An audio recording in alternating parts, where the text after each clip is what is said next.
ముందుగా మీ అందరికీ నమస్కారం. ఈరోజు మనం అసలు ఈ మొహర్రం అంటే ఏంటి? మొహర్రం అనేది ఒక వేడుకనా? లేదా త్యాగానికి ప్రతీకనా? ఈ మొహర్రం అనేది మన తెలంగాణ, ఆంధ్రప్రదేశ్, కర్ణాటక ప్రాంతాల్లో పీర్ల పండుగగా జరుపుకుంటారు. అసలు ఈ పీర్ల పండుగ ఏంటి? అసలు ఈ మొహర్రం అనేది పర్వదినాలా? లేదా పండుగనా?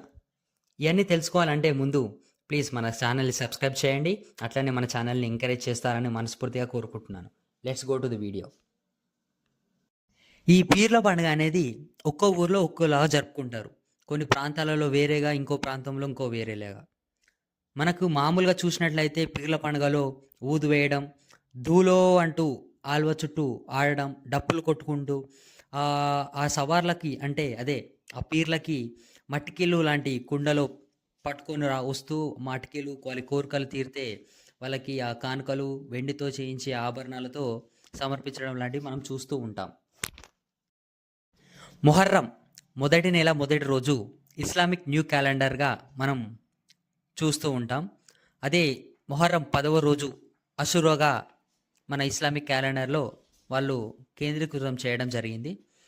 ఇది ఎలా జరిగింది? ఎక్కడి నుంచొచ్చింది? అసలు దీనికి సంబంధించిన విషయం ఏందో మనం ఇప్పుడు తెలుసుకుందాం. పూర్వం 14వ శతాబ్దం మానవ హక్కుల కోసం అప్పుడే చారిత్రక పోరాటం అనేది అప్పట్లోనే జరిగింది.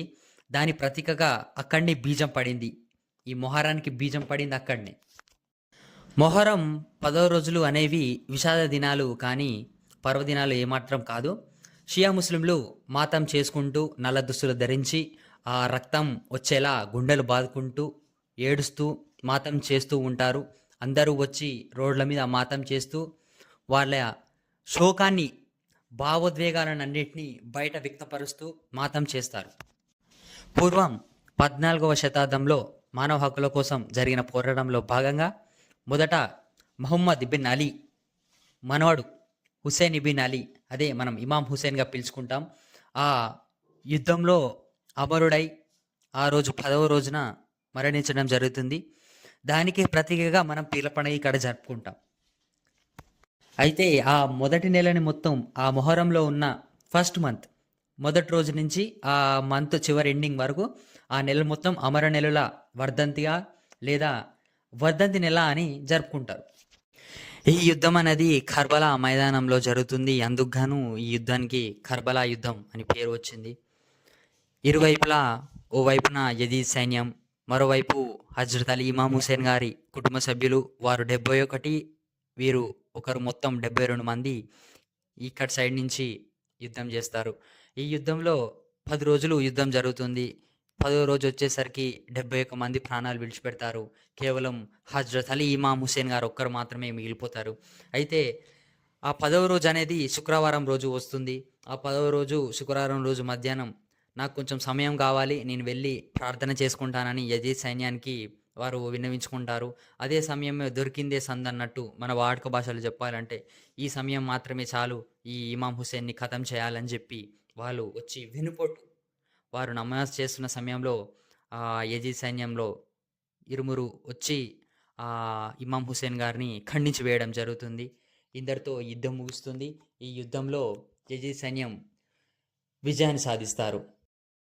అయితే ఈ యుద్ధం అనేది అయిపోయిన తర్వాత వారు పైశాచికంగా ఎలా అంటే చాలా పైశాచికంగా వారి తలలను నరికి మొండాలను తలను వేరు చేసి ఆ కత్తులకు భల్యాలకు వాళ్ళ శిరస్సును కుచ్చి వాళ్ళు ఎగరవేస్తూ పైశాచిక ఆనందాన్ని పొందుతారు. దాన్ని వాళ్ళు ఎంత పైశాచిక ఆనందం అంటే వారి నుండి ఆ రక్తం స్రవిస్తున్న ఆ మొండాల నుంచి ఆ తలల నుంచి రక్తం స్రవిస్తున్నా కానీ వాళ్ళు నేత్రానందం అని అంటారు కదా! అలాగే ఈ పైశాచికత్వానికి పేరు ఏమనాలో కూడా తెలీదనమాట. ఇలా ఈ యుద్ధం ముగిసిపోతుంది. అక్కడి వరకే అయిపోతుంది. అయితే ఈ మొహరం మన దగ్గర పీర్ల పండుగ, అసలు పీర్ల పండుగ మన దగ్గర ఎందుకు జరుపుతారు?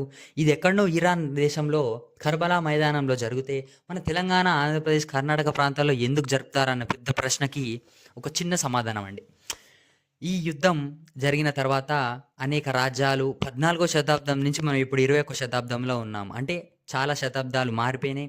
చాలామంది రాజులు వచ్చారు, చనిపోయారు. ఎన్నో యుద్ధాలు జరిగినాయి.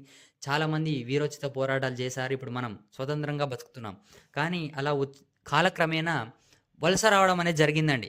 వేరే దేశాల నుంచి వేరే వక్త కోసం ఏమంటాం వర్తకాలు అని అంటారు కదా! మన trade mark export and import లాగా వాళ్ళు రావడం, చేయడం అట్లా మన దేశం మీద బ్రిటిష్ వాళ్ళు ఎలా అయితే చేశారో, అట్లా వాళ్ళు రావడం అనేది జరిగింది. నిజాం పరిపాలన అనేది మన తెలంగాణ ప్రాంతంలో, మన తెలంగాణ, ఆంధ్రప్రదేశ్, కర్ణాటక ప్రాంతాల్లో నిజాం ముల్క్ ఆయన ఈ నిజాం స్థాపిస్తారనమాట. డైనాసిటీని స్థాపిస్తారు. మీకు అర్థమవుతుంది అనుకుంటా. వారు అక్కడి సాంప్రదాయాన్ని తీసుకొచ్చి దాన్ని ఇక్కడ చేశారు, రుద్దారు అని కొంతమంది అంటుంటారు.